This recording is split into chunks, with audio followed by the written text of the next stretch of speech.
Well, welcome everybody. As you guys are very familiar with, we sometimes ask experts, good friends of ours, to come in and weigh in on a topic. And what we do is we have 200 or plus questions a month, and we just reach into the hat and take one out, and then we address it.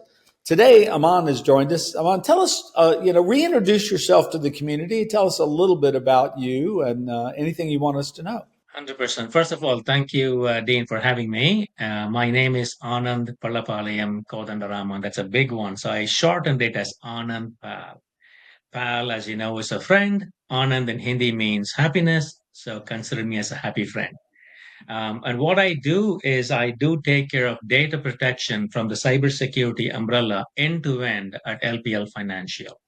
And I've been an advisor, I've been a solutions architect, an enterprise architect, I've been on technical roles, non-technical roles, I've been a trainer. I did quite a lot of things when it comes to data protection and advisory services in the past employment. And currently I'm still doing it, just that I don't have a third party customers. My internal employees from different departments are my customers, still doing the advisory services.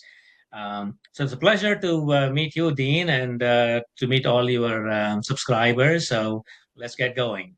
Yeah, thank you very much. And today we're going to be taking, we did a survey of about roughly 1,000 firms, and on topics. One of the topics was, where does advisory fit in your business plan? 85%, and these are both PS leaders and CEOs and chief commercial officers or chief customer officers. And 85% said advisory services are becoming more important in our offer set. And then there was a lot of challenges with that, obviously. So I would like you to talk about that. Why do you think advisory is becoming so important? So generally, in my humble opinion, I would not go advise anybody without being asked, because I think somebody said, I don't remember who, but the who doesn't matter. Why and what advice is important. Advices without being sought for, if given, it's useless.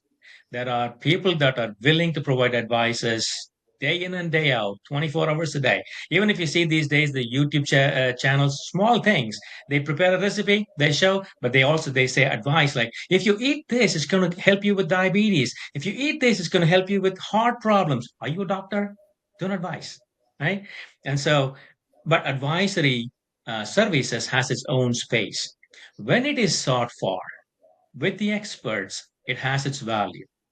And how do I emphasize that is basically, if you think about a development project, we have SDLC. Everybody has to follow the SDLC and maybe one or more agile models and so on and so forth. But there can be some scenarios where you need an expert advice or an expert's advisory role, where in order to create that role in the existing organization, it may take a lot of discussions, time, material, resource, money, expertise, all that. But you can just put it out there to the expert world and say, I need advice on this, maybe an hour, maybe 5 hours, maybe a week, maybe a month. You can get them easily. So there are experts out there that you can easily get rather than you need to go on going through the hiring fronts. That's one aspect of it. The second is when an advisor comes in from the expert area, that person knows only that. So you wanted to go through that route. You don't want to have some Tom, Dick, and Harry say about their opinions. You want the exact expert come and say about a specific thing. For instance, I wanted to have data move from on-premises to cloud within the time period. Who should I talk to, and what are my options? Well, you want the specific, exact expert who may not be your employee, but who has the ability to come and talk with consulting services, advisory services. There are many things that we can keep going about it, but advisory services has its place and it is going to have its place, in my opinion. That very thoughtful. And as you look at a technology company, and let's say we've implemented about as much of the market we can, we've got our market share, and although it was fast, we're not getting many more accounts. And as that happens, they begin to look at PS for more impact. Right. And as they begin to look at PS for more impact, there's a natural need or movement towards finding other places to help the client get more value and non-implementation. And as you said, those advisory services, you need to go to the person who can really provide the advice. So if I'm Exactly. the PS organization competing with other people that can provide that advice, I need to learn how to be very good at that. Exactly. And in this specific scenario of a PS, and where I come from, what we have been doing is creating SMEs, subject matter experts. And so that being said, if a customer or two asking for I need specific solutioning or specific advice from this particular database or particular domain, then we have the SME that we will allocate as an advisor, sit there and talk, rather than getting somebody from the pool of resources because that person or he or she is not going to be able to answer all the questions. The SME may be able to. And so the advisory services is, even though it's like, when I was saying it's good, it also has to be very thoughtful. And if somebody's nitpicky, I'm fine with it because that's how they should be. Yeah. So, and I think that's a really good point that you can't just advise, you can't just provide advisory services that you can't really provide or that you can't really help the client move the ball forward. And as people move into more advisory services, I think your point is we better be good at it, right? Absolutely. We better, and if we don't have the resource or the capability, then we either need to pass or contract for that capability, and that has its own challenges, right? If Yes. you don't own the resource, it has its own challenges. Have you? Are you guys going through some of that now? Are you providing? I know you're internal now, but are you guys providing a lot more advisory services? Oh, 100%. Even though, like I said, the concept of providing services is completely seated inside of me. It's never going to change. So even though I'm internal and I have my own teams and stuff like that, I consider the other departments as my customers. Sure. If not, then what happens is there's always going to be arguments rather than discussions. And I recently read, it's a beautiful explanation. I'm going to just relay the same thing here. How an advisor, see, the advisor has their role, but the primary objective of an advisor is to try and turn all arguments into discussions. What's the difference? What's an argument? What's a discussion? An argument is something like, who is correct? A discussion is something along the lines of, what is correct? The who is correct touches ego. So I'm correct, he's correct, she's not correct. It touches ego. When you play with ego, teamwork falters. So how do we then get rid of that ego and how to like promote teamwork? Instead of addressing who is correct, we need to address what is correct or what is needed.